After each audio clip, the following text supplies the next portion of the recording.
Hello, viewers, and welcome to the Tempo versus Momentum panel discussion, I guess. I'm Scott. I'm from the Mythos Busters. With me, I have Nate, lost in time and space. How you doing, Nate? I'm doing well, Scott. Nice to have a lovely chat with you this afternoon. It is indeed. I love that we're not doing accents currently, but later this weekend we are going to do lots of accents. Brooklyn Well, American accents. you never know with me. I might just slip into it by accident. Yeah, that's true. We also have Vase Odin, who is the Twisted Tentacle Inn innkeeper. How you doing, Vase? I'm great. It is a pleasure, sir. Very good. And It's been a great con, by the way, so far. It's been amazing. Man, it's been fantastic. I am just yeah. jittery on, as we call it before, concane.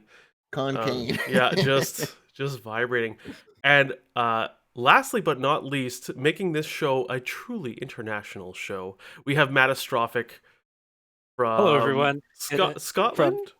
Yeah, that's right. It's actually the hottest day of the year here. It is a balmy 75 degrees Fahrenheit. And it's there's actually an official term for this. If you go to Glasgow, which is like on the west coast of Scotland, they have a term for this weather. It's called taps off. Oh my god. Yeah, no, I'm serious. In Canada, good talk, everyone. Yeah. Thank you for joining us for Tarps Off panel. So we call it Tarps Off, right? But in Canada, it's we're a Commonwealth and everything. So this whole panel started from a conversation that the four of us started having on, I believe it was the Great Old Ones Gaming Discord server. And Nate or Vase, if you have a link, throw it in the chat because I'm busy talking. I'm on it, Captain. But we were talking about tempo and how sometimes it's a hard concept to understand because it feels like it's different to different people, and the idea that playing down good cards, like good assets, would be good tempo, but some people would also say it's bad tempo. And Matt, I believe you were the one who suggested this idea of the phrase momentum. Yeah, it feels like that's the phrase I tend to use because it's more clear to me. But this was before I was educated on Scott tempo and what Scott tempo means. And I'll fully admit, I got my tempo from playing like Magic the Gathering and other competitive card games that have been around forever. But I think the general idea of tempo is pretty universal, I think, in card games. You just have to figure out what tempo is in card games. But also, I think momentum is a really good way to look at, because I think tempo is just one piece of the pie, but momentum is all of it put together. Okay. So what is tempo? There was, who was the guy that quoted this? Patrick Champion? Patrick Chapin. Champion? Champion. Oh, Chapin. Chapin. The Magic guy. Yes. Yeah, okay. So he's a Pro Tour champion, multiple top 8s. Yeah, he's pretty good at the game. He is. He's the one who's also on Limited Resources, isn't he? Correct. Yep. Yeah, okay. Another podcast for Magic. If you don't like Magic, don't listen to that podcast. But if you do like Magic, it's a very good podcast to listen to. So tempo is the manipulation of any resource that you gain over time, but do not start with. And the key to understanding tempo is to evaluate everything in terms of how much this resource is worth right now. Tempo is a zero-sum game. The opponent wants to take tempo away from you, and while you want to gain tempo. And in this case, for us, the opponent is the Mythos. The Mythos. They're the opponent. Yeah. that was part of our discussion too, Matt, when we were talking about this. Yes. Where you were like, but I don't have an opponent, and my argument or my discussion point was that we do. It's just a really bad opponent, like or it's a dumb opponent, right? Like it's. Yeah, that makes sense. Yeah, we kind of had different points of view. I saw it as like a fixed, almost known entity or a force, and you saw it more like a, I guess something that's gonna randomly do things, but like a bad opponent would. So I think of it more as like a race against the board. Essentially, I think Man from Lang put it pretty well in one of our episodes. Is that essentially every game of Arkham is a race against the Doom Clock. So if you think about tempo in that aspect, every action is a net positive in tempo. Whether you're trading cards or some resource, you're gaining tempo in that aspect Mhm. at the cost of your resources. Right. So And moment. speaking of resources, I think it'd be good to go over what I consider I say 6 to 7 resources of Arkham, because health and sanity are a resource, and whether you consider them together as like vitality or they're individual resources, and I think it's different for different investigators. Like some investigators, like I would say Ursula. God, to talk about Ursula again. Let's say Wendy.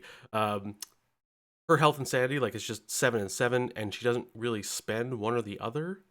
Whereas if you look at Agnes or Mark, like, they have values associated to their vitality points. Yeah, that's a good And comparison. Calvin. Yeah, perfect, right? Like, you want to spend a certain amount of his resources, but not too much. Yeah. Yeah, thought in the chat. Ursula checked off the bingo card. Damn it. So Teed that one up for you guys. yeah, Yeah.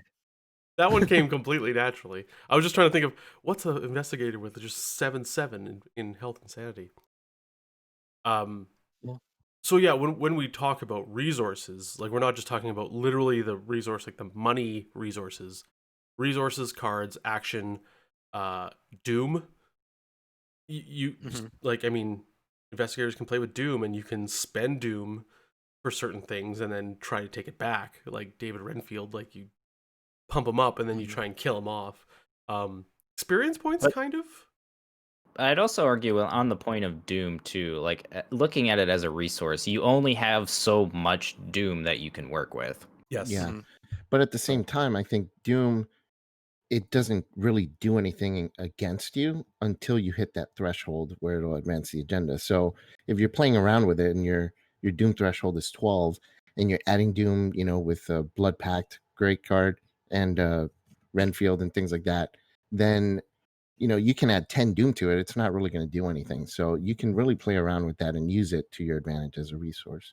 Until it reaches that threshold, it doesn't do anything. Yeah, Doom is like the number of turns you have, before the game runs out often. And it's definitely something you can spend. So it's definitely a resource because you can spend it, because you can spend turns, And I think I think you could also Dr. see Claw in chat. Mhm. So go ahead, Scott. I'll make my point afterward. Oh, I was gonna say Doom. Your opponent, quote unquote opponent, is also spending Doom. Kind of like it's a shared resource that you each get to spend, but they more reliably spend it, and it benefits them when enough is spent. So I see what you're saying. That's a good way to look at it. Yeah, the different points of view here we've got going on. Yeah, so Dr. Claw in chat says clues are not on the list, and I would argue no, because clues is something that you need in order to beat the Doom clock, right? So in a way, it's not really a tempo resource. It's more of which we'll get into later. I think it's more of a resource of momentum, and it's an objective to winning the game, much as like in Magic, you need to eliminate your opponent's life total. Yeah, you can think of your most bog standard Arkham scenario as you need to earn this many clues before this much Doom shows up. So clues are almost like, in that regard, they're like the little tick marks on the completion bar. Yeah, the to-do list. Yeah, the to-do list. You got to check off so many pieces of the to-do list. Dog bark is not on the bingo card, I hear. So no vase. I will say that, like, I'll tell Loki to stop then. you do spend clues, but I don't think you spend them as a resource. Like, it's it's more like you've crossed. You've made your checkpoint. You've achieved like a certain in the old amount, racing games. Yeah, you achieve a certain amount, and then you get to cross through the checkpoint to the next stage. Yeah, it's not so much a resource that you spend, although you can. Well, we'll get to that later. Yeah. Valentru does raise a good point, though. Secret cards that utilize clues as a resource. We'll get into that, because that is a very interesting and specific example. Yeah. So as far as tempo goes, because it's kind of it's a zero sum. Like it's the opponent or encounter is fighting to take tempo away from you, giving you treacheries, taking away your actions, putting enemies in front of you, anything to slow you down from completing your goal. And so there's three types of tempo: positive, which actively advances you towards victory; negative, which does not actively advance you towards victory; and then neutral, which, I mean, in other card games, I kind of understand where neutral is and like the idea of a neutral tempo card, and I feel like this fits with skills where you apply them to tests, but they inherently themselves don't do anything positive or negative towards tempo, if that makes Yeah, sense. I would almost argue that skill cards in general are by and large tempo cards because they're a resource from your hand that you're trading to do another thing essentially, right? Like whether it's to deal damage or to discover a clue from a location. Skill cards are not they're not in and of themselves a card that you can just play. You have to actively be doing something else. So in Yeah. that form, they're definitely a more tempo play. Yeah, I think I agree with Nate on this one because something that gives you like a bonus to your skill, to a skill test, let's say an asset that's on the table that just gives you a +1 to combat, let's say. I think that's also helping, kind of like how a skill card would add tempo because it's making it easier for you to succeed without having to use any other resources to succeed in those tests. I think this is where Matt and I had this Yeah, conversation. this is where things start getting confusing. This is exactly what we're talking about, right? Like, so having a 45 automatic down, like goodness, like trying to think of something that just gives me a skill boost. Cat burglar. There we go. So I have an agility icon. Like, it doesn't actively give me tempo. Like, tempo to me is actively advancing you towards victory. So I think here we go. So the next slide is positive tempo. So getting clues, killing enemies that are required of the scenario, moving towards locations of interest, so where you need to get to, and then parlay tests that advance you towards victory. Yeah. Like So actively moving you towards victory. Whereas, yeah, yeah, go ahead, this is all the stuff that's on the act card for the most part. Like Matt. you need two eye clues. Getting one of those clues is positive tempo. If the act says kill this boss, dealing damage to that boss is positive tempo. Yes. So it's very direct, it's clear, it is like this is actively advancing you towards victory. It is like we had the illustration of the clues being kind of like the tick marks in the progress bar. Mhm. Like anything that's moving that progress bar forward directly is going to be positive tempo. Mm. That's at least yeah. Fastest positive tempo is resign, according to the very wise Benkai 1036. That does get you to a resolution, kind of. Yep, it will Yeah. get you to a resolution. Yeah. I think an important thing here to note too is killing enemies that are required of the scenario. So Yes. they throw the encounter deck, your opponent throws out a ghoul of some sort. That is them trying to take tempo away from you, and you killing that in an efficient manner is not you gaining tempo, it's like retaking the tempo from what they're trying to take from you. Like that ghoul is trying to take your tempo, and you are trying to get rid of it as quick as it can, because it would love for that ghoul to take as much tempo from you as it can. That Yeah, makes like sense. it's gonna every action you take, it's gonna provoke an attack of opportunity. That Mhm. ghoul is gonna deal damage and horror to you, and then when you run out, that's it. But Mhm. so it's stripping away a resource from you, and that's actually all it's doing if you think about it. Mhm. It's stripping away a resource, and so you've got to spend your actions, which are not actually getting you towards victory, in order to free yourself up. Mhm. Yeah, yeah, I just say getting required clues, because I know we all love to victory point yes. hunt, but eventually, like, I mean, the extra clues you can gather, sometimes you just do, but tempo is scraping by with the bare minimum, because At least for the purposes of this talk. yeah, Yeah. C's get Right. degrees. So negative tempo, and this is gonna seem really weird, because I think this is, because I need to explain this. Negative tempo is anything that is not actively advancing you towards victory.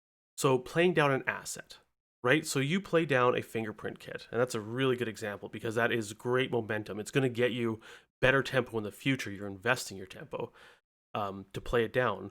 But it's negative tempo because if all you did all game was play fingerprint kits, you wouldn't inherently win, right? The game isn't who can play the most assets. So you want to play a certain amount of assets and you're taking that tempo hit because you're not actively moving towards victory. You're just preparing yourself to move towards victory. It's a tempo hit, but it's a tempo investment. Same with drawing cards, gaining resources, either through events like, prep sketches or quiche or cash or whatever. And playing events that aren't positive tempo. Like all these things are negative tempo, and that doesn't mean it's bad. It just tempo is like it's like a forward or backward movement. Yeah, I think I see it like a runner, let's say, right? So two runners are getting ready to race, and one just takes off, and one starts stretching, right? So that's negative tempo because the other runner's already, really, I guess it'd be momentum, but the other runner's already going. But because of that stretch, this other runner now gets a longer stride and eventually will overtake the one that took off early on. Mm-hmm. Yeah, that's a good way to look at it. Yeah. Another, I guess, simple way to look at it is that, okay, you're spending an action. Okay, that is, and you only have so many actions before the game runs It's a out. resource. Yeah. Yep. Yeah, it is a resource. It is you're spending an action. You're doing something that is not actually advancing you towards victory. But you're preparing to advance toward victory. But it doesn't get you any clues. That action. Mm-hmm. It doesn't kill any bosses. It doesn't parlay any parlays that you have to parlay. PPP. So it's not actually advancing you towards victory in the moment. Yes. And that's the key. Did you see that where I slipped in the word moment? Because yeah, that's good. Yeah. So it's negative tempo because you're not advancing, but and negative doesn't mean, don't think of negative as in bad. Think of negative as in like a temperature, right? Like it's positive or negative. It's a scale. It doesn't mean negative as in bad. So why is tempo important? Examining your tempo will allow you to see if you are making acceptable progress towards your goals, but also tempo is not the only tool to use in evaluating your gameplay. My biggest hurdle when I started playing Patrice was I wanted to put down as many assets as possible because you get so many cards, and if you get the violin early, you can trade cards for resources to put down more assets. And I'm like, okay, I just need 7 turns worth of setup, and then guys, I'm going to be doing amazing. But that is absolutely abysmal tempo. Even though it feels like I'm doing something, building up for 7 turns, and I have this giant tableau. You have a lot of ground to make up. Mm-hmm. Yeah, but it's agenda 2.5, and I haven't moved a single location or discovered a clue or done anything. Yeah. Okay. So I think there's Oh, go ahead, Nate.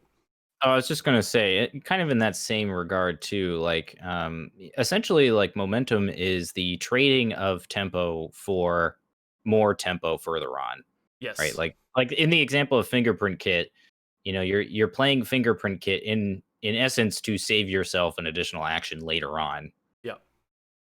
3 actions, if you will. Right. Yeah. Yeah.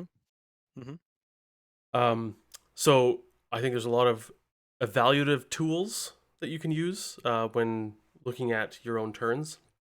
I think tempo is one tool in a toolbox, right? Like if you're going to build a table or a chair, you need more than just a hammer or a measuring tape or a screwdriver. You need them all. I think it's good to look at card advantage, resource advantage, and those are kind of similar, but yeah. Action advantage, right? Like Leo DeLuca, you sacrifice tempo, some resource advantage, and card advantage, but you get this insane action advantage. And then you can also use the action/click economy. I don't mind the click/action economy that came over from Netrunner for this game because I think it's useful, but I think the trouble is when you use it as the only evaluative tool to judge a card. Oh yeah. Mhm. Yeah, that could get problematic very quickly if you if you evaluate everything in terms of like action economy, because it completely ignores the Everything else. everything the else. importance of setting Yeah. something up that'll help you later Yeah. on. Yeah. Yeah. It's good. I find it's good to evaluate like maybe two cards that are doing similar things. You can compare them against each other. It's a Mhm. it's a good like meter stick or yardstick, I guess is the American term. For that. But when I see people, just judging every single card by, well, this costs 6 clicks because it's 4 resources and a card and an action to play. Like, oh man, that I think they're missing the point. Were you talking about Fingerprint Kit again? I think that one's going to come up a lot. I think so, yeah. You know what? It's just such a good example of Yes. tempo versus momentum. Like, to me, Yes. it's just this quintessential card that, yeah. Anyways, so Yeah, like I would argue that magnifying glass is a tempo play, whereas fingerprint kit is a momentum play. hmm, Because Yeah. essentially you're trading resources for time, whereas with fingerprint kit you're kind of doing not the opposite, but you're essentially banking time in the future. mhm. And Well, if the game advances to the point where you don't even get to use fingerprint kit, then that's essentially negative tempo.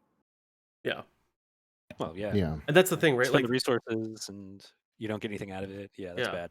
and that's where it comes down to positive versus negative tempo, right? Like, just playing down a fingerprint kit isn't positive because it's not actively doing something. If you play down all your assets and then lose the game, well, how is your tempo, right? But Yep. so by these powers combined, I am Captain Momentum. Captain Momentum. He's our Well, you got to get to the hero. next slide. Okay, there you go. Twitch is slightly delayed.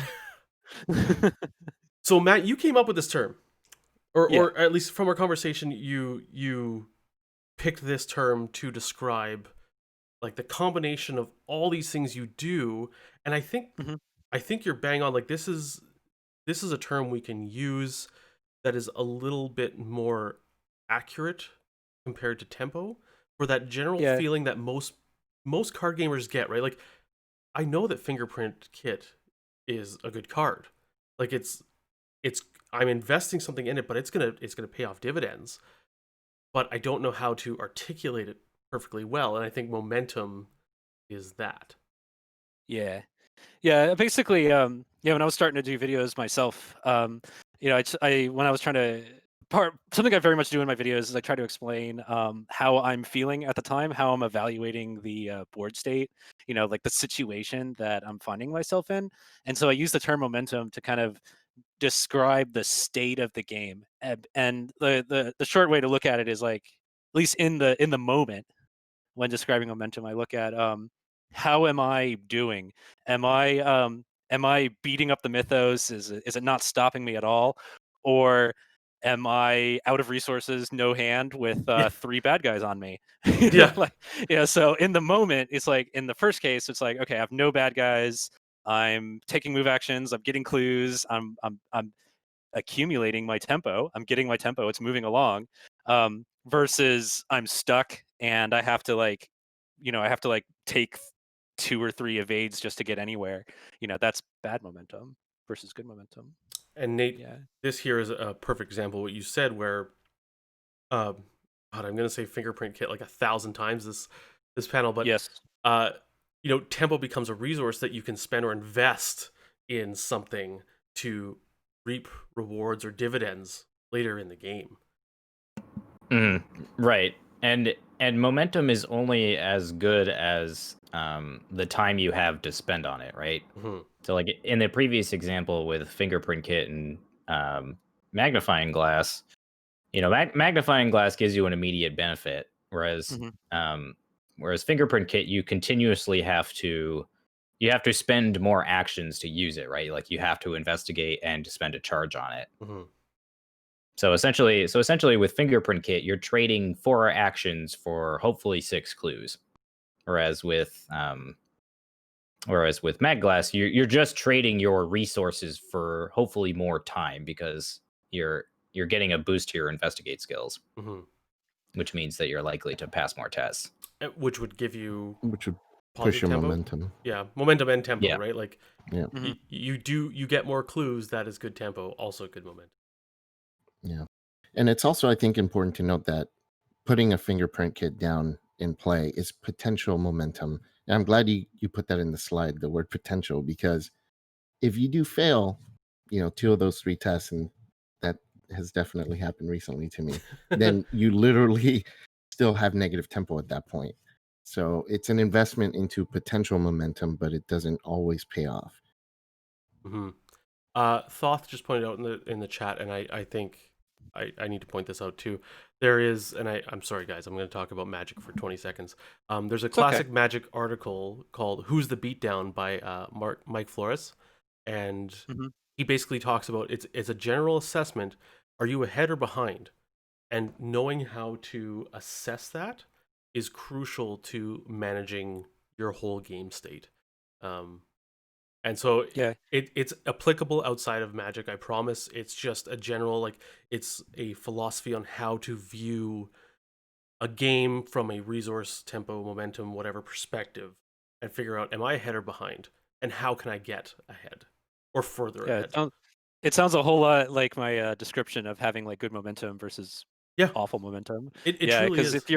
if you're zipping along to if you're accumulating tempo very quickly because you've got all the tools you need, you've got cards in hand to pass whatever comes, whatever checks come up. You've got your multi clues you need to like get to check off all those boxes that you need to complete the scenario. You're rolling along.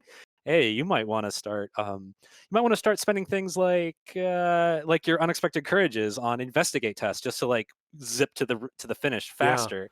Whereas if your tempo isn't so, if your momentum isn't so great and you're getting bogged down, you might not want to use those unexpected courages on investigates. You might want to use them on other things in order to just get back in the game and get moving. Yeah. If that makes sense. Yeah. Yeah. So this came up in our chat last night. A great example of tempo versus momentum. So first turn, emergency cache, fingerprint kit. This is -3 tempo. Like, you spent all your actions not actively advancing yourself towards the goal at all. However, you spent your card advantage that you have because you had 5 cards in your hand. You gained resource advantage and then quickly used it. And you have so much insanely high potential momentum with double fingerprint kit, especially like in a 2-player game. Like, this is a huge tempo hit. But Nate, like you said, this is just investing that negative tempo into getting insanely positive momentum later on. Right, because tempo and momentum they're only good when you can actually make use of them. Yeah. Like, to kind of go back on Magic the Gathering, for instance, like Force of Will is a very common played Magic card, but it's actively not advantageous to play it, right? Because it costs you an additional card and a life, but that cost is worth it because usually when you're playing Force of Will, it's like actively helping you not lose the game. So I guess a close approximation to Force of Will in Arkham be Ward of Protection? Yeah, I would say so. Okay. Like, it's like Force of Will is a cancel card, right? And so yeah, like Force of Will or Ward of Protection, I think would be as close as we can get. But yeah, like you're trading a card, a resource, and some health, right? Like all those resources that you have to stop a card, let's say Ancient Evils, that is trying to steal tempo from you. The chat has a few questions. First one is, what do you think of sealing cards? How do you evaluate cards that indirectly help you? Oh, you mean like for example, Protective Custodian Stone? incantation, let's say, right? So you seal a Yeah. negative token or something like that. I think I don't know. I think that comes down to math. I think where yeah, you're evaluating that's more the bag math. Yeah. Yeah, that's more bag math. I mean, you can indirectly call it you're increasing your momentum because it means you're gonna have to commit fewer icons to pass your tests. If you say seal the Elder thing and it's a -4 at the moment, it is more of a bag math thing, and that That is a topic for a different discussion, I'd say. Yeah. The other I question think is, overall a card like that is definitely more momentum than it is tempo. Yeah, Like Yeah. it's like definitely more momentum. tempo is Yeah. generally like a sacrificing of things for your benefit, whereas momentum seems to be more of an investment for potential. Mhm. Yeah. Mhm. Someone else asked about opportunity costs. So playing these cards in this example that you have on the screen prevents you from playing other cards that might help you, like Mylan Christopher or Mr. Rook, something like that. So what is the tempo momentum analysis on the opportunity cost of not being able to play something like that? I Well, that's think for if you can play Milan, you play him probably instead of a fingerprint kit. yeah. Well, Good. one good way to look at it, in the case of Milan, is you look at the current state of the board and you look at what do I currently need to do. So if it's turn one, that's why this is part of why Milan is so good, because you play him on turn one when you have nothing in your way and you're probably on a low shroud location. So Milan, okay, so you're spending your tempo because you're spending 4 resources and an action and a card. These are things that could be used to push your tempo forward. Like, let's say Milan instead was Intel Report. You could have spent 4 resources, a card, and an action to gain 2 clues. Those 2 clues would directly push your tempo forward because you need those 2 clues to advance the act. Milan, you don't get those 2 clues. However, it's more of like a momentum play because it's increasing your intellect, which is going to hopefully let you pass more tests. And it's going to start paying out resources, which you're going to be able to use to play more tempo generating cards and actions. So like Milan's like a momentum play, and so where I'm getting at opportunity cost here is you don't want to play Milan when you're surrounded by 3 bad guys. Right? You just don't. You don't want to do that because he is not going to help you. He is not going to help you in that moment at all.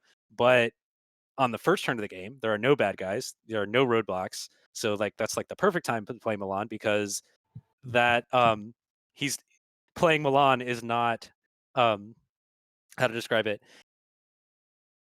Playing Milan is not it's not really setting you back all that much because that investment that you make by spending those 4 resources is going to pay itself back pretty quickly. Yeah, There's a I reason think you it's gotta why have that quote from Champion is so perfect, because it's where Yeah. he says, evaluate everything in terms of how much this resource is worth right now. So you have to evaluate what's going to be more beneficial at the moment, the fingerprint Yeah. kit or the Milan play. So In like this, Milan, it's the first turn of the game.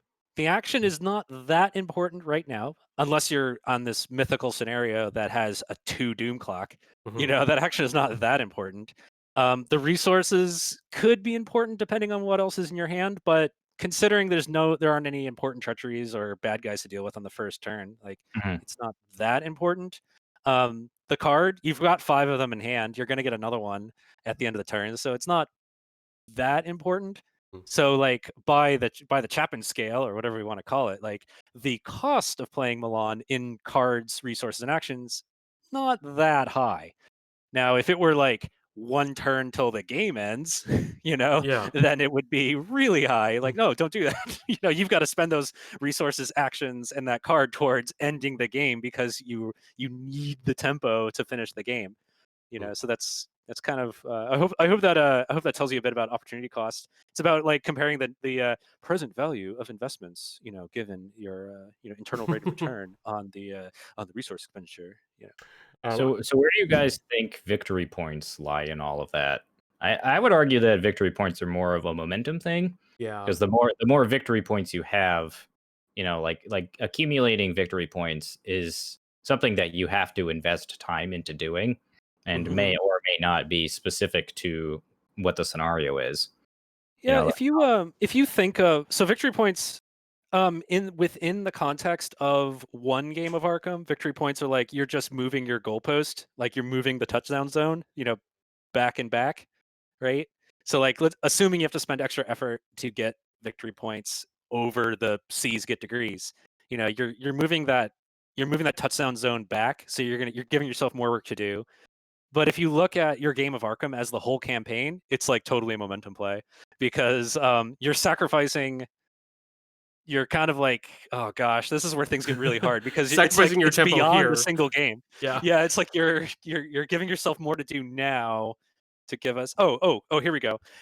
If you're just like acing the scenario and you have like 10 turns before the doom clock runs out, yeah, go ahead, spend some of your tempo to go get some victory points because those XP you get can be used for upgrades, which will like inherently increase your momentum next scenario. When Scenario you've got 2 your through 7. level Yeah.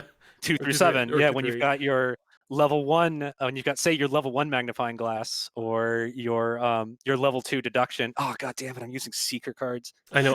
Level 2 45 automatic. There you go. There you go. Your level 2 45 automatic and your Lola Santiago. There you go. Much better. Yeah, Lola. You know, That's perfect. yeah. So yeah, there you go. So I think we've talked about this a bit, but like the idea of spending resources to gain momentum. When I say resources, I don't mean the individual little crate tokens. I mean all of our cards, resources, actions, doom, everything like that. So by playing assets or spending resources like on events, you're spending your cards, you're spending your resources, you're spending your actions. You can take early tempo hits for future tempo acceleration. Again, fingerprint kit. I'm going to start using 45 automatic and just assume there's a boss enemy in every scenario instead of the fingerprint kit. So you're putting down your 45 automatic because now your action efficiency essentially doubles. Every action you're taking is doing 2 actions worth of basic actions because you're getting that damage boost. You've got Doom play where you can kind of spend Doom and then take it back and whatnot, gain momentum.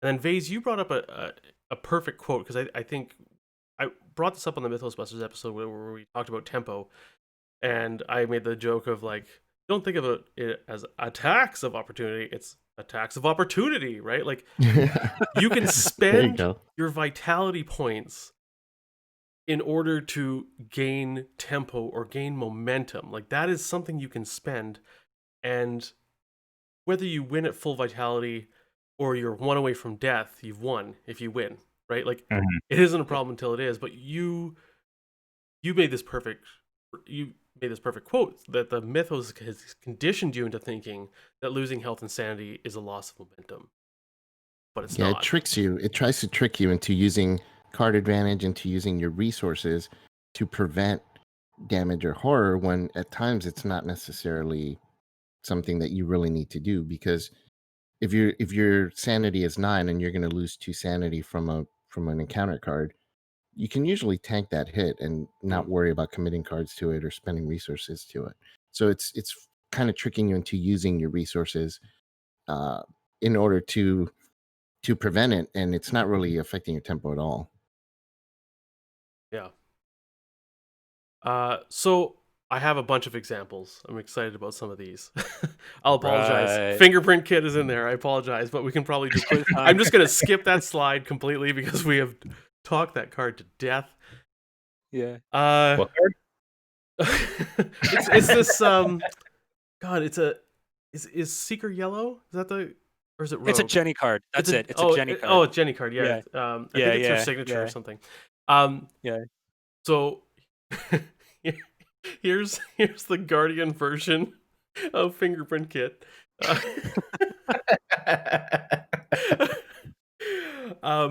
So 45 automatic. Base, like just putting this down, it's negative tempo, right? Like playing the 45 automatic does not get me positive, does not move me towards the goalpost. It has good momentum, however, because this might happen. This ghoul minion wants to take 2 actions from me. Hey, look, it's a quote from Pikmin. There you go, Vase. Shows that. This ghoul wants to take 2 actions from me because I would normally have to punch it twice, but I invested my negative tempo to gain positive tempo later on. Yeah. And that's momentum. There you go. There you go. That right there. Yeah. Boom. That's right there. That's perfect. That guy's got fat fingers. I never noticed that on the 45. It kind of does. That's what you're concerned with? Yeah. Oh, wow, he does kind of, actually. It's in his left hand. Yeah. Oh, even his right too. His Yeah. thumb looks like a little too short. Where is his right hand coming from? It looks like it's like that's directly He's in front got of the his coat body. without putting his hand through the sleeve. Oh, I think. see. Okay, yeah, okay.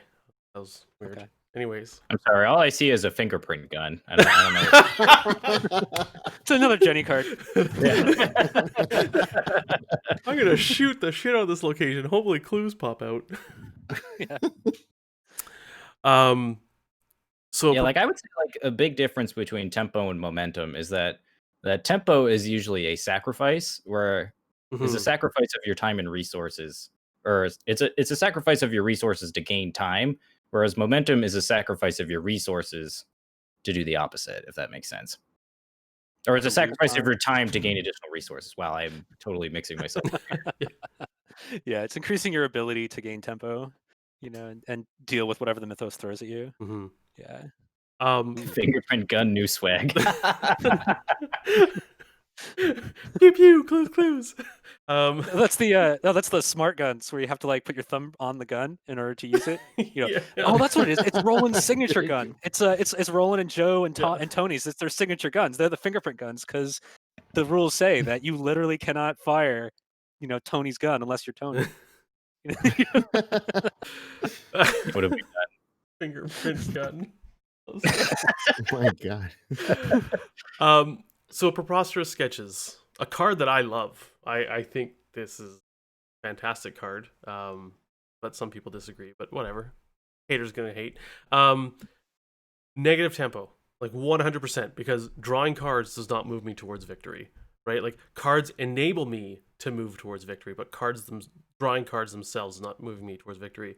But I would see this as a positive momentum if you need to convert resources into a card, because some people see it as like, if you look at the action economy, and Jex Traxy mentioned in the chat, in order to use the click economy effectively, you have to understand it enough that you know when it doesn't fit. And comparing this to emergency cash, which I've seen before, like I'm like, it's not the same. Like, first of all, I don't think actions and cards and resources all equal 1 = 1 = 1. And what this is doing with Preposterous Sketches is it's trading an action and a card and resources and converting that pile of stuff I just spent into a different resource. Like emergency cash, people are like, well, it's only +1 action or click economy. It's like, no, you're converting a card into resources at a faster rate than you could just, quote unquote, click for them. And so this card is terrible tempo card, but I think in Seekers, especially when that resource of cards in hand is a very valuable resource, this isn't good momentum. Yeah, that's a good. In fact, Preposterous Sketches is one of my favorite ways to like think of, not opportunity cost, but like, okay, so remember you said earlier that 1 versus 1 versus 1 actions, cards, and resources. Actions, cards, and resources. I mean, yeah, according to the click chart, they're the same, but not really, because in the moment, if I have 10 resources and no cards in hand except for Preposterous Sketches, then my additional cards are very valuable. My resources not so valuable. I've got 10 of them. So and let's say I don't have any like baddies on me, then Preposterous Sketches is a great play because I'm taking stuff I have a lot of, actions and resources, and I'm turning into cards, which is what I need. Yeah, so it's about like, so the thing is 1 versus 1 = 1 = 1 might look that way on the chart, but in the moment, and this is something you actually stressed in your video on this topic there, Vase, that different situations are going to call for you to do different things. And if you're an investigator with like those pump cards and you already have them in play, resources are going to be your thing because you need those to boost your stats. So you can trade a card for resources with emergency cash, and that'll be more beneficial to that investigator. But if you're an investigator, like you were saying, with 10 resources on the table and nothing spended on because all your assets are already in play and you don't have that many events, then Preposterous Sketches will get you those skill cards that you're actually going to need to help you move forward. Yeah, exactly. It's about, that's part of why I like Preposterous Sketches and Automatic and Fingerprint Kit especially, is the idea behind those cards is you trade the resources you don't need in the moment to get things that you do need in the moment. Yeah, that's why they're great, and I love them. How does Uncage the Soul stack up? Uncage the Soul is basically, it's another momentum card. You're trading a card without really spending an action, because it's the same action as putting the spell into play, and you're saving those resources. Uncage the Soul is particularly good because you don't need to have 5 resources to play your 5-cost spell. So yeah, Uncage the Soul is super great for your momentum. It's kind of like pretend fast emergency cash. Pretend fast. Pretend fast. I love that. Yeah, because it's kind of fast, but it's not in the important ways, but it is Right. in the non-important ways. Yeah. Okay, so All right. Yeah, I was just going to say, you brought up shortcut here, and it's interesting, especially diagnosing this card in particular, because I would argue that shortcut level 0 is a tempo play, because you're trading a card for additional time, for additional actions, essentially. Whereas shortcut level 2 is a momentum card, right? Because you don't get any additional benefit from it right away, but over the course of the scenario, you gain more from it than you would from just playing shortcut level 0. Yeah, I brought up. You can, yeah. Go ahead, Matt. Oh yeah, that makes a lot of sense. I mean, you're spending an additional resource to put it down there, but you're going to get more value out of it as time goes on, because as you said at the beginning, Scott, move actions are necessary to complete the scenario. You have to do so many moves to get to so many locations. So shortcut is going to pay out a lot of those. That's why shortcut's one of the best cards ever, in my opinion. Shortcut level 2 at least.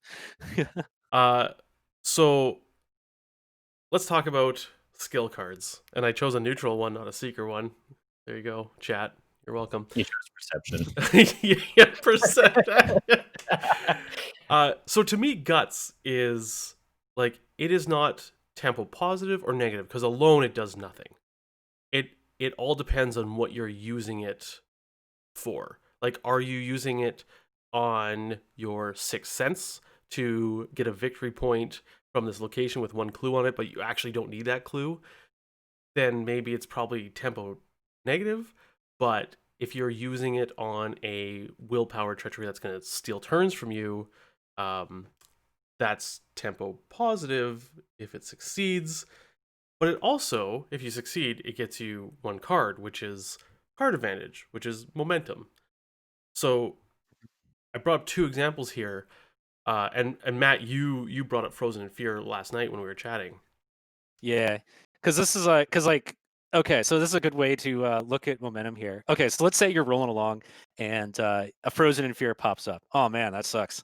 And it's gonna strip away. It's gonna strip away your actions every turn. It's gonna strip away your that's your tempo, because it's gonna strip away. It's gonna take an action from you every turn. Assuming every turn you're moving, fighting, or evading. To just bear with me for a moment. So if I don't have a guts in hand, my ability to get rid of that Frozen Fear and thus get my tempo back is what it is. I might be I play Jenny a lot, so it might be 3 versus 3. That's not very likely. But having that guts in hand, just having it there is an increase in momentum, because my ability to get rid of that Frozen in Fear and thus keep my tempo moving forward is greater, because just by having guts in hand. And maintaining your card advantage too, because you get that card back, right? Like it cantrips.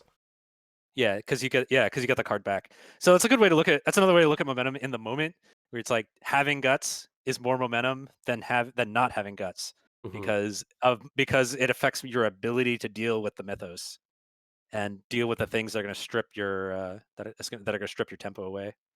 And I brought up Abyssal Reach here because it's the one I thought of. I'm like, oh man, what would strip away your momentum? Well, it's spending your resources and resetting your tempo, right? Like, if you fail by 1, it puts a clue down, which is taking away tempo that you've already gained. If you fail by 2, then it starts spending your health and sanity. By 3, it shuts down potential tempo momentum because you can't play cards. And then 4, it spends the doom clock. So Yeah. so guts, like if guts gets you, and like these get progressively worse, if guts pushes you up that scale, like it's Yeah. it's a little hard to figure out exactly what guts is worth, but you know that guts is worth something good. Yeah. Question mark. Yeah. Someone in the chat redeemed points. They Oh, want to yeah. talk about Sure Gamble. So Hipshot card review. Quick 5-second review of Sure Gamble. We're only gonna do this once, so chat, don't redeem this again. Right. I'll reset the points or whatever. But And to read the card, Sure Gamble, 2 costs, 3 experience points. Green card. Fast, play after you reveal a chaos token with a negative modifier. Switch that token minus to a plus. Can I go? Oh. Yeah, go ahead, Matt. It's Rogue You Catastrophe. Yeah, this card's super Damn, good. good way to look at it. Yeah. Yep. I think it's even honestly better than that because Yeah, because it'll often affect like all sorts of tokens. Yep. right, Yeah. yeah. Positive tempo and positive momentum, because if you're going to fail a test that you need to do, as long as that action was a positive tempo action, it secures that action. There you go. Mhm. From this point Yeah. of view. It can turn a not clue into a clue. Yeah. It can turn a retaliate into a kill. So speaking of skill cards, and this is something I saw in chat way earlier on, and I totally didn't talk about it because I was going to talk about it here. When we were talking about skill cards, and someone said, "What about skill cards that give you extra actions?" So quick thinking: if you do succeed by 2, this card is insanely good tempo, and therefore insanely good momentum. Well, I'd argue it's not really a tempo play, right? Because you have to invest in action. Whereas I'd argue tempo is more like getting something immediate. Like fast cards, I would argue, are mostly tempo cards. But like something like quick thinking, you're usually investing quick thinking plus something else plus an action Mm-hmm. in order Oh, I see what you're trigger saying. it. Card You know, advantage trading. Unless you're for like Winifred momentum. and you're doing an evasion test, like you're probably gonna have to invest some other things. Right. Plus, quick Yeah. thinking is only as good as what you do with that extra action. Exactly. Yep. Yeah, but yeah, it gives you it directly gives you a resource, one of the main resources you need to win the game, which is actions. So Mhm. I would that's argue good. it's good tempo, but the range of momentum it gives you is different. Because you're right, Nate. If you have to spend like 5 skill cards or commit 5 cards to a test to pass by 2, I think that's a really bad exchange as far as momentum goes. It's still a positive tempo, but at what cost? Right. Mhm. Yeah. But then again, like that could be a good play, depending on like where you are in the situation. Like if you're being attacked by like a 5 hit point bad guy, then yeah, you might want to throw the book at the quick thinkings just so you could have enough actions to like get rid of this guy. You Yeah. know? Yeah. Or you commit this to someone else's test, right? And Yeah, there you go. you kind of That's like the pro play right there. yeah, you backpack off of Daisy, Yeah. investigating a one shroud location. You're like, oh well, here you go, and then you Well, thanks. And You- then you take a shot. Yeah. you use their actions to fuel your actions. That's the Mhm. real pro play there. Mhm. Skids, my new favorite standalone investigator. Skids and Daisy. Yeah. So spending 2 resources to take an additional action, that's really good tempo. And depending on the time, it could be okay momentum to insanely good momentum, I think. Yeah. Like Yeah. if you have those Skids resources. is another. Oh, go ahead. Skids is another great example, kind of like we were talking about earlier with preposterous sketches about the relative value of your resources over time. Mhm. It changes drastically. Yeah. So when you're rolling along with Skids, it's like that's part of why I like Skids a lot is because he's so flexible in that you're able to spend you're able to spend that resource and turn into whatever you want. Mhm. Yeah, like you can spend 2 resources and draw a card. You can spend 2 resources and move. You can spend 2 resources and investigate or evade or fight or whatever you actually Yeah. need to do. And so the idea is you spend those resources when those 2 resources are worth less than what you do with that action, then like that's where Skids gets his power Mhm. from. Yeah, I like Skids Absolutely. a lot. Plus he's got a great elder sign. I Oh, mean, does he ever? yeah, you gain an action. Great. Yeah, I think he has the second best Elder Sign in the game, with Mateo being the best. Yeah. And Mateo's is because he has an option between gain and Yeah. action. Yeah. Right? Like, yeah. You know, I would have there's no disagreed exchange. with you a few months ago and said Akachi, but now that there's so many Mystic cards that don't use charges, now I think you're right. Okay, take heart. Take heart, listener. We're nearly done, kind of. So failing a test that is going to take tempo away from you. I think I have that on the next slide. So I have two examples. One is Rotting Remains or Grasping Hands, like something simple like this where it's going to damage you, and you're like, whatever, I'm Finn and I have one willpower. I'm not passing this anyways.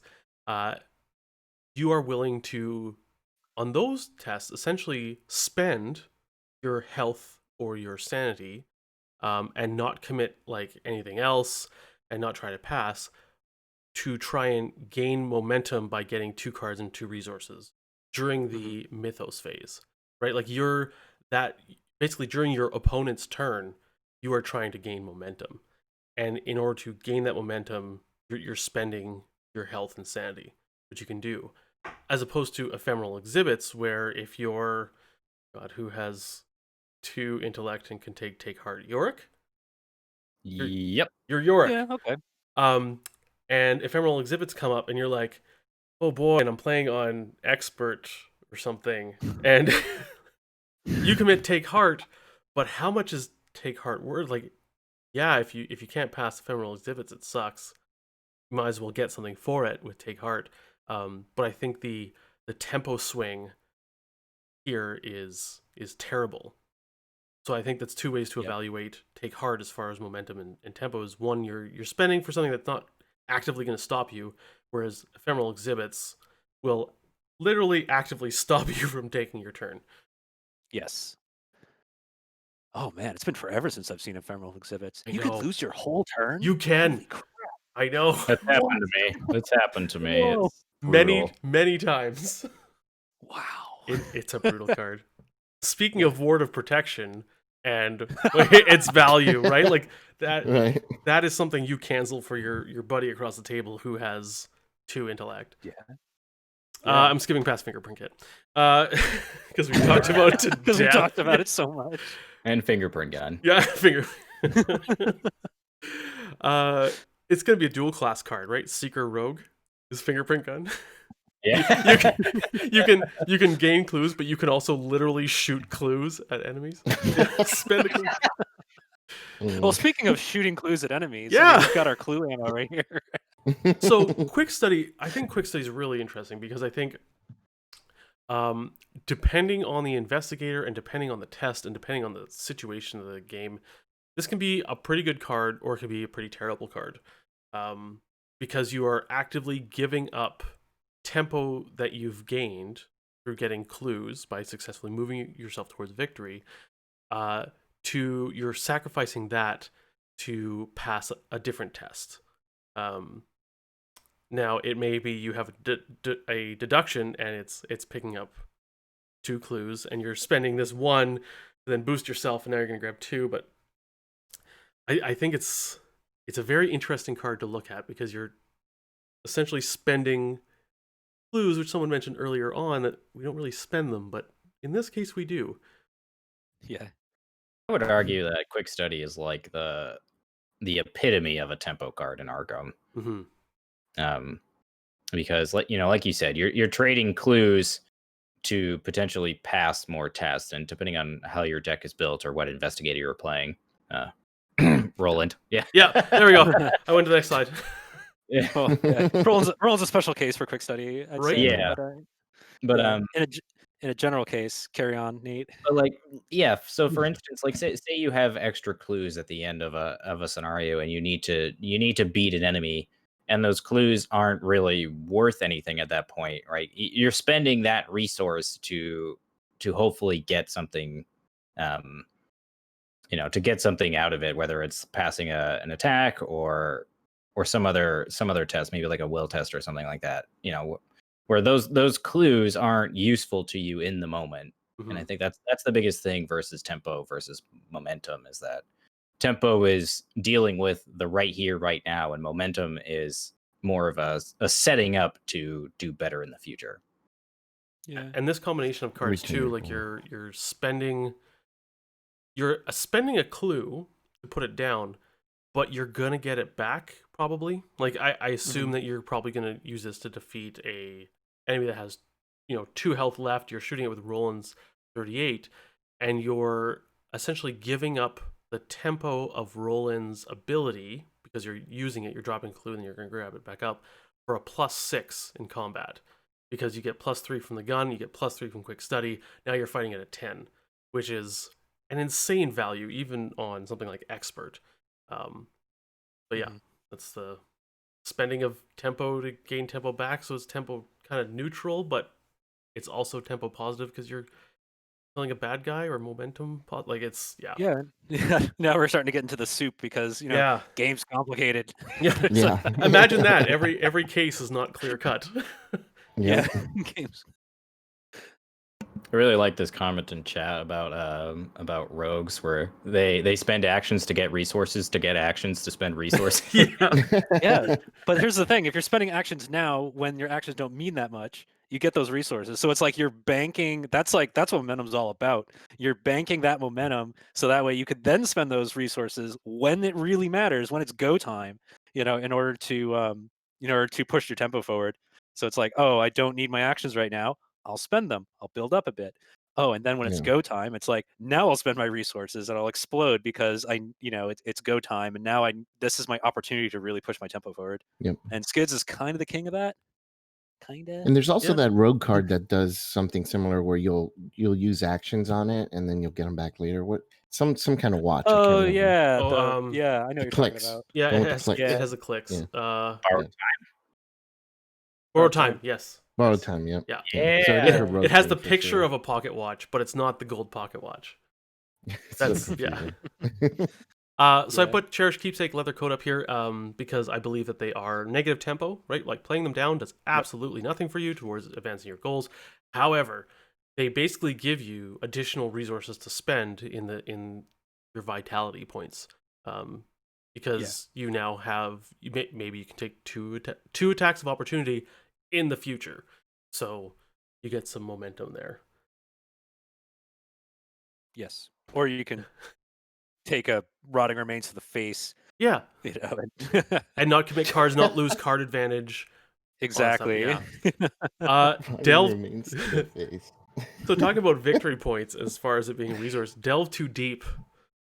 What a complex momentum / tempo card this is.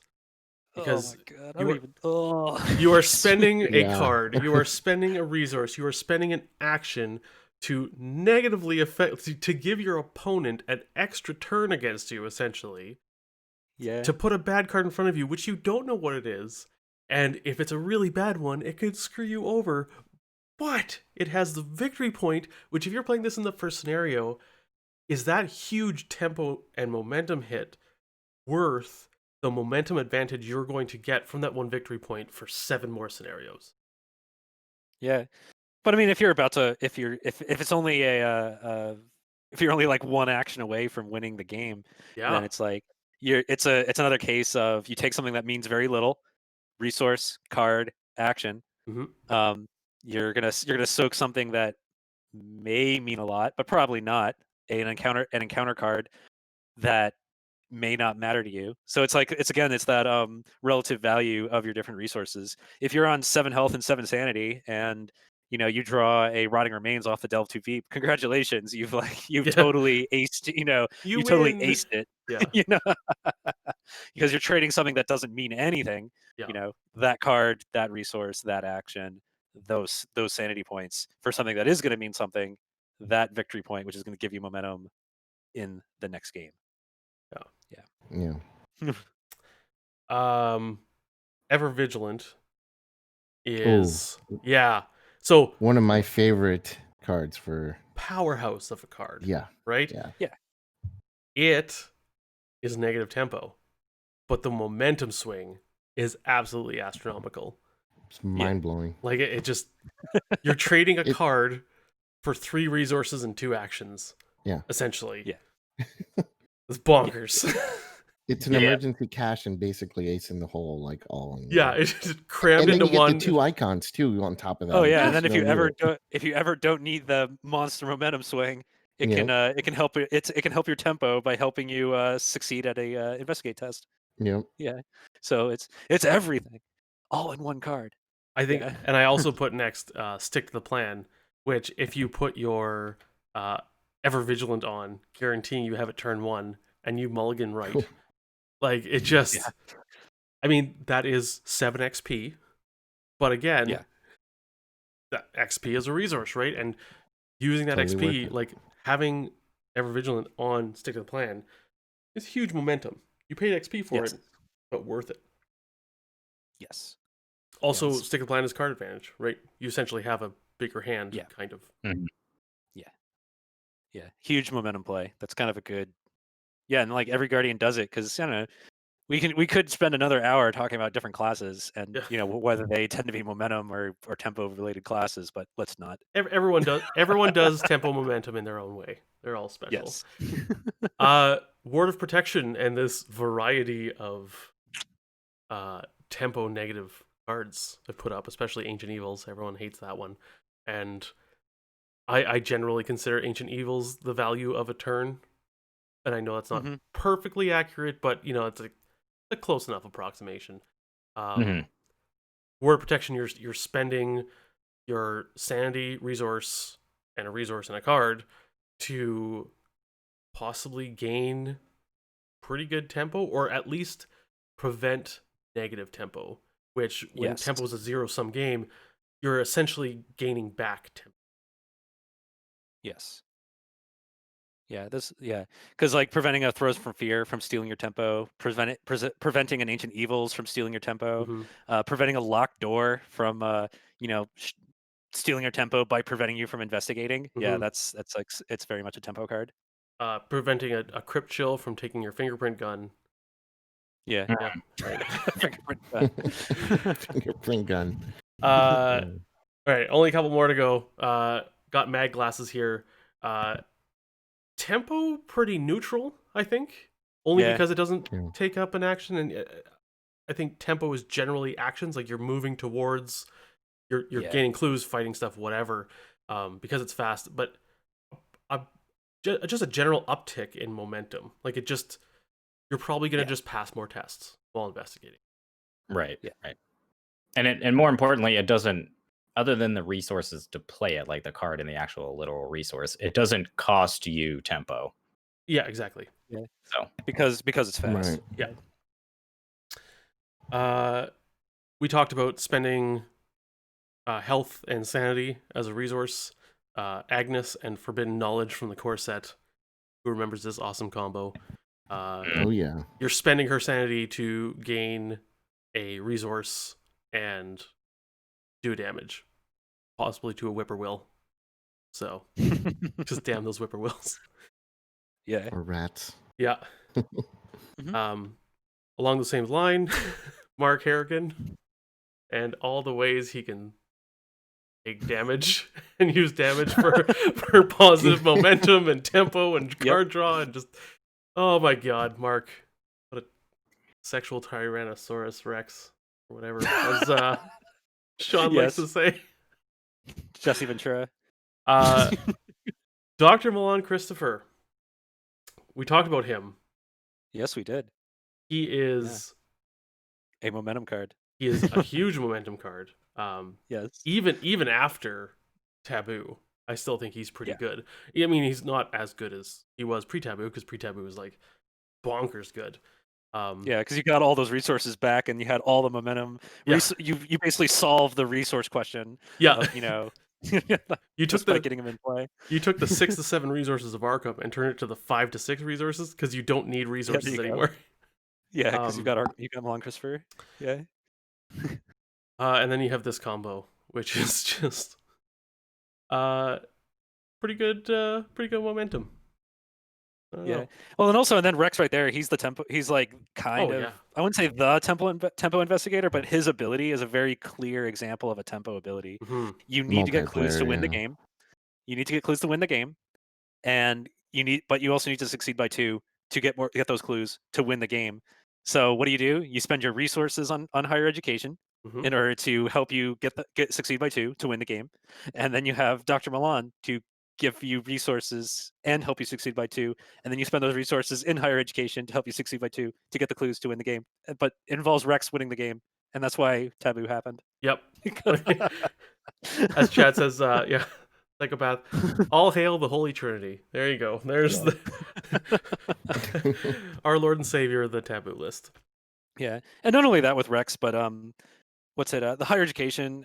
What also partially makes it like super strong is like, especially in the early scenarios, a lot of the tempo stripping treacheries were willpower. Mhm. So this also lets you like bat away the one of the game's primary ways of trying to slow you down. Mhm. So it's the willpower bit of higher education is also really matters. I think Yeah. too that because we talked about card advantage as well, and cards in your hand inherently do nothing until you play them. And yes, having more options in your hand is better, but whether you win the game with 1 card in your hand or 9 cards in your hand doesn't really matter. But there are cards like higher education that make that matter, and so now you can put a higher priority on card advantage than you did before. Mhm. All right. Next slide. Any questions from chat? That's all my examples. This is it. This is it. This is your chance. We- to We run a little bit long. We'll give you guys like a couple minutes, but I'm drafting in about 40 minutes, and I'm going to stream it. So Oh, Yeah, we got a all question. things. We got a question here. Let's see. Question. This is a lot of math. Does this analytical look make the game drier or more fun for you guys? Asks Filian. for me, 400% Yeah. more fun. Oh yeah. But Yeah. but I also completely understand people who are like I think Sean was in here earlier. He's like, every time Scott talks about this, my eyes glaze over. I'm like, that's cool. Like you know, like you don't need to enjoy this to enjoy Arkham. This is something my brain is just wired towards all these analytical lookings at cards. So I find it interesting. I think there's good value to get from it, but you can gain the same amount of value if you don't want to do this by just having a quick conversation with someone who enjoys this, and they can probably run it down for you. They've thought about a card for hours on end, and they can give you a 30-second synopsis. Yeah, or or you you can just trust your in the gut. back of your mind, like Yeah. just do a quick little math in the back of your head, or just estimate it like, okay, this is going to help me a little bit more, and it doesn't have to be specific mathematically. You don't have to play it perfect every time. Yeah. Plus, But a it's lot of the something to concepts know. plus a lot of the concepts we talked about can actually be pretty instinctual. Absolutely. I'm Daisy. I have 9 sanity. This rotting remains is not going to hurt me at all. You are thinking about these concepts without even knowing it. Mhm. Yes, Just by you said it better than I did. And Matt, I think this like that's what momentum is to me. Like I think everyone who plays this game has an idea what momentum is. Like you just inherently know it, right? Like you're playing down cards that are going to get you towards victory just makes sense. Like if you're not doing that, why are you playing a card game? It just everyone who plays a card game understands that. Mhm. And this is just like the back end of it, right? Like this is us cutting it to pieces and examining it, and what's the thing where you, like, in biology class, you cut open a frog and you anatomical diagrams. yeah, anatomical diagramming, dissecting. It's just a huge dissection, right? And I think it has value. And the more I think about this, and I think in general, card gamers, like, you do this instinctively, but also all these analytics that we're talking about, they just happen quickly in your head, and you don't need to think in detail about them. You just look at a card and you're like, naturally your brain just gives you a feeling about it. And yeah, studying stuff like this, I think, makes that feeling come quicker and become more accurate in the long term. Okay. I think most people who, I'll just say, I think every person who plays Arkham has this in their head to a varying degree. It's just what degree they have it. Yeah, that's a good way to say it. Yeah, and to follow up on that question, Psychopath asks, do you think analyzing the game from this perspective crowds out more situational, thematic / and he puts in quotes suboptimal cards from a purely fun perspective? Personally, I don't think so. I think just because you think something is suboptimal, it doesn't mean you can't gain a sense of tempo or momentum from it. And I think it's important that like when someone says suboptimal, it one, it's very contextual, but two, you already kind of have to do that analysis to begin with to determine whether or not a card is suboptimal. And I think it all depends on what you see as fun. It's like I, as a self-professed power gamer, often like to choose, like, my thing is tweaking my deck to just be a lean, mean fighting machine kind of thing. So for me, it is fun that way. But I also love playing jank. Like, that is sometimes playing those fun thematic decks or whatever. But I think it matters on how you approach it. Like, if you're a person who says, I won't play with people who don't optimize according to tempo and momentum, well, then yeah, it crowds out those cards. But just don't be that person.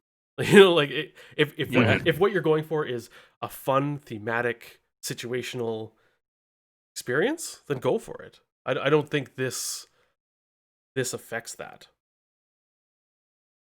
Oh, also another perspective here. Personally, trying to think in these types of concepts actually has made me consider more cards than I would if I didn't think in these kind of concepts. Perfect example: survival instinct. When you're down on momentum, survival instinct is an amazing card. Yes. because it gets all your problems out of the way. It's not something a lot of people consider. I don't see it in a lot of decks, but when you start thinking about situations where this card could be good, oh man, I'm getting in that situation a lot. Maybe I should pack survival instinct. You start thinking of cards in the binder, and you start thinking of them about how they can give you good, how they can increase your momentum. Then they makes you consider more things, or like, I don't know, anatomical diagrams. We were talking about preposterous sketches earlier today. Earlier, yeah. Like, at the very least, it makes you consider when those cards could be a boost in momentum or tempo. Yeah. Archer Av asks, how does Joey the Rat break down between his levels? I think he just breaks down. Oh, yeah. No, I mean, he is, right? Like, you're spending a resource to gain time, right? Because you spend extra resources. He's almost like mini skids, I guess, kind of. Yes, like, that's a good way to say it. Yeah, mini skids that can only spend actions to play things. But yeah, anyways. Yeah. So These little tiny mini skids. Yeah. Is he worth it? I don't know. It depends on the deck you're playing. Like, if you're just going to be someone like Preston, who's going to play out a lot of... Does it have to be illicit, or is it just assets? I don't remember. It's been a while. I believe it's illicit. Illicit assets? Oh, he baited you into giving him a bingo. But I think though, Joey the Rat, I think that has to be Ian. I think that's under Ian's column. I'm not sure, but I'll check. Oh, okay. That's awesome. Yeah, Joey the Rat's an interesting one. He's I mean, that's where like this whole thing is gray area, right? Like, different cards have different values to different investigators in different situations. So yeah, he's a good example though of you take something that isn't important to you at the time, resources, and you turn it into something that is important. Well, you get an extra action. You turn your resources into a play action. Yeah. Okay. Just to reply to Thoth here, I feel like running from Mark, Sexual Tyrannosaurus, Harrigan, to Ever Vigilant, Stick to Plan, then to Pre-Taboo, Rex Milan, Higher Ed, we have hit sexual attraction to a card. Yeah, okay, I'll give you that one. For the bingo card. For the Farkham 2020 bingo card, we have hit sexual attraction to a card / cards. Good enough. Man, I feel like Chad is just really trying to bait you into... I think they are. So I think what we're going to do is we're going to call this quits. Guys, thanks for joining me. This has been awesome. This is great chat. Yeah, thanks, Scott, for putting this all together, man. We really really couldn't thank you guys enough for everything that you've been doing up until and through the con. And so, Well, honestly, we couldn't have done it without. Let's just pay each other all these platitudes. But honestly, we couldn't have done this without this community. Like the fact that people are in the chat listening to us, the fact that you guys are all making this content. Like we just kind of framed the house. You guys put up the drywall and installed the floors and put the furniture in. You know what I mean? don't talk to me about drywall right now. Oh my god. Okay. So little IRL stuff. We had a issue with our plumbing in our kitchen. So yeah. Yeah, I saw pictures. Yeah. I am so sorry. It's not as bad as we initially thought, but yeah, it still sucks. Well, to answer one question that I think is kind of important, Dr. Claw 82 asks, is this panel going up on YouTube/web pages for posterity? No, it's not just for it's not just for posterity, it's for reference. Okay. Yeah. You study material. This is going to be in works cited pages in like the next, in like years from now. When you're taking Arkham 202 in your second year, So everyone who streams, we're asking everyone to hand us the links. We're going to put all the links to everything that's streamed during FarkhamCon on the FarkhamCon.com website. So there's links there. And of course, all the content producers, I'm sure, will put it up on their own channels. So if you know who made it, you can just go there. Yeah. But yes, this will go up. And you know what? I might actually, if you guys are okay with it, and you know what? I'll send you the audio files if we want to put this on our podcast feeds as well as like a little bonus episode. Because I think for the most part, this is like there was visual content, but it's pretty audio friendly. Pretty auditory. So. Yeah. Except for the sexual Tyrannosaurus that showed up on the slide. Yeah, that was weird, hey? What was with the lingerie? That was... Oh, that was me, sorry. Yeah. We got someone's Big O card checked off out of that, so... All right, guys. Thanks for joining us. I'll be back in about half an hour. No, about 45 minutes because I'm running the draft event, but I'm going to stream it from my perspective. I'll be playing with the Mythos Busters. Guys, thanks for joining me. Thanks for being part of FarkhamCon 2020. We'll see you guys next time.